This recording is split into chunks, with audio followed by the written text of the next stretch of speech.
आज मु आपण मानक सहित गोटे बहुत बढ़िया मिठार रेसिपी शेयर करी।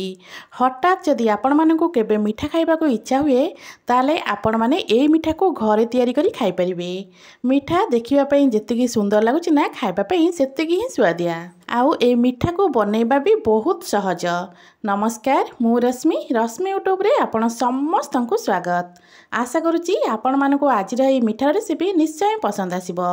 वीडियो को संपूर्ण देखिबा पई अनुरोध। एबे चलंतु स्टार्ट करिबा आज रेसिपी। ए मिठा बनैबा पई गोटे बड़ बाउल रे मु नै जाईची 1.5 कप मैदा। आपण माने आपणकर हिसाब रे मैदा को कम अधिक कर देबे। एबे मैदा रे आमे दबा अल्प टिके लूण, ता सहित अल्प टिके बेकिंग सोडा आ 2 चम्मच एठी आमे दे दबा खाइबा तेल। आपण माने तेल जगह रे घी मध्य नै परिबे। एबे सब जिंस को आमे हाथ रे भल भाव रे मक्ची मक्ची चकड़ी नबा। बिना पानी रे केवल सुखिला रे एमिति प्रथमे हाथ रे को एमिति मक्चिबा। तो एमिति किछि समय चकटिला पर देखिबे एई मैदा को जेतेबेले आपण माने हाथ रे धरिबे पूरा मुठा हो जाउथिबो। एमिति हबा पर्यंत आकु चकटी सारला परे एबे एथिरा आमे ऐड करिबा दही। एटी मु 1.5 कप मैदा नेथिली। 1.5 कप मैदा पई गोटे छोट कप रे 1 कप नेथिली दही। 1.5 कप मैदा पई 1 कप दही पूरा परफेक्ट मेजरमेंट। एबे बिना पानी रे एई दही देकी आकु आमे भलो से चकटिबा। सांग माने आज रेसिपी वीडियो को आपण माने को जगार देखुंती कमेंट करी निश्चय जनइबे, जहाँ फल कि मुझे आपण मानक धन्यवाद दे पारि। तो यही चकटा को आपण माने बिल्कुल भी अटा चकटिला परी चकटिबेनी। तो ये देखिपे मुझेमी आपको चकटुची ना से टाइप आपको आपण माने चकटिबे। यही चकटाटा को आपण माने यही टाइप बनइबे तो देखिए मिठाटा पूरा परफेक्ट बनिबो। तो ये देखिपे सबूक मैदा को मुझे भलसे चकटी नहीं।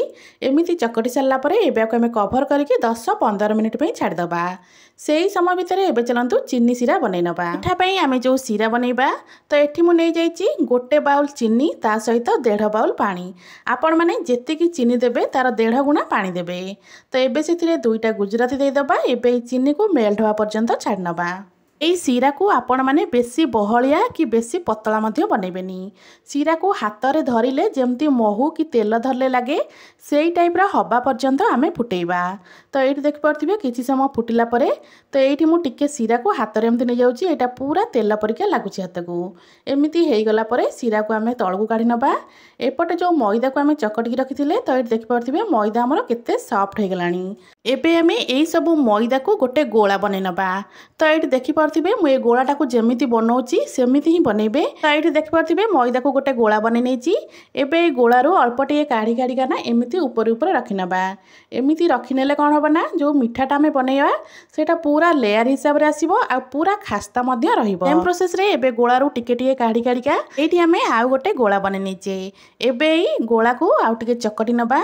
सबु जाका चकटी सारला परे एठी आमे जेमति रुटी बनांती ना सेई टाइप रो छोट छोट गोला बनै नबा। एटी मु कहि रखुची जदि आपण मानकु आज रेसिपी वीडियो भल लगे वीडियो को लाइक करिवे, शेयर करिवे। जदि आपण माने मो चैनल रे नुआ अछंती ताहाले प्लीज चैनल को सब्सक्राइब निश्चय करनेबे। तो ये देखिपे आम जमी रुटी बनाती से टाइप गोला सब ये मुझे बन नहीं। तो 1.5 कप मैदा रे मोर ये 6टा गोला बनी। मैदार तैयारी ए गोला को एबे आमे हाथ रे टिके टिके प्रेस करी करी जेमती छोट छोट रुटी बने ना से टाइप रे आमे बने नबा। तो साइज देखि परथिबे केते छोट। तो एटा को पूरा साइज करी गोल बनेबा किछि दरकार नहीं। जेमती हेले भी चलिबो, किछि भी एमती नहीं जे पूरा गोल करी बनेबे। आकु एमती हाथ रे ही प्रेस करी करी बनेबे, बिल्कुल भी बेलना पटारे बेलिबेनी। तो ये देखि परथिबे सेम प्रोसेस रे सब जाका बनै सारला परे एपटे गैस ऊपर गोटे पैन रे तेल अल्प गरम करबा पई बसि दिथिली। तेल एटी एतिकी गरम हुआ दरकार जेमती कि तदरे हाथ आपण माने देई परथिबे। एबे ई हल्का गरम तेल रे मैदा रे बने रखिथिबा छोट छोट रुटी टाइप रो मिठा को एठी आमे देई दबा। तो दे सारा परे गैस रो फ्लेम को प्रथम रु शेष पर्यंत सेमिति ही लो रखिथिबे। लो फ्लेम रे आकु आमे एपट सेपट करी पूरा भलो भाव रे गोल्डन कलर हबा पर्यंत आमे छाणीबा। घरे आपण माने विभिन्न प्रकार मिठा बनैथिबे, थरे एई मिठा को निहाती ट्राई करंतु। देखिबे खाइबा पई एई मिठाटा एत्ते भल लागे जे सब बेले आपण माने घरे एई मिठा बनैबा पई पसंद करिवे। तो ये देखिपे मैदारू तैयारी ए मिठा ये आमर पूरा गोल्डन कलर हो गलानी। एमती गोल्डन ब्राउन कलर हो गला परे आकु आमे तेलरू छाणी नबा। कलरटा ये देखिपे केते सुंदर देखाऊँगी। एबे याकू आम तेलरू छाणी डायरेक्ट सीरार दबा। एमती गरम थिबा अवस्था रे सीरा को आम दबा। जदि सीरा टिके ठंडा हो जाइथिबो ताहले सीरा को आउ टिके उषुम करनबा। तो ये मु सीरा को आउ टिके उषुम करनौची। उषुम सीरा रे एबे को देकिना 1 ରୁ 2 मिनिट पर्यंत छाड़िबा। बेसी समय रखिबा बिल्कुल भी आवश्यकता नहीं, मात्र 1-2 मिनिट सीरा को पकई रखिबा। 1 ରୁ 2 मिनिट सीरा रे पकई रखिला परे तो ये देखि पड़थिबे हमर मिठा एठी पूरा रेडी। मिठा एठी पूरा रेडी हो गला परे एबे सीरा रो मिठा काढ़ी एठी मु अल्प खुआ रखितिली। खुआ रे ए मिठा को देके दुई पट साइड रे खुआ को भल भाबरे लगै नबा। ए प्रोसेसटा बिल्कुल ऑप्शनल अछि, आपण माने चाहिले स्किप मध्ये करि परिबे, किंतु एमिति अल्प खुआ देले मिठाटा खाइबा पई बेसी भल लागिथाए। तो ये देखि पड़थिबे मिठार दुई पट साइड रे मु खुआ को भलसे लगै नैची। एबे सेम प्रोसेस रे सबु जाक मिठा रे आमे खुआ को लगै नबा। तो ये देखि पड़थिबे सबु जाक मिठा को गोटे प्लेट को मु काढी नैची। मिठा देखिबा पई जेतिकी सुंदर लागुची ना खाइबा पई मध्य सेतिकी स्वादिया आइथाए।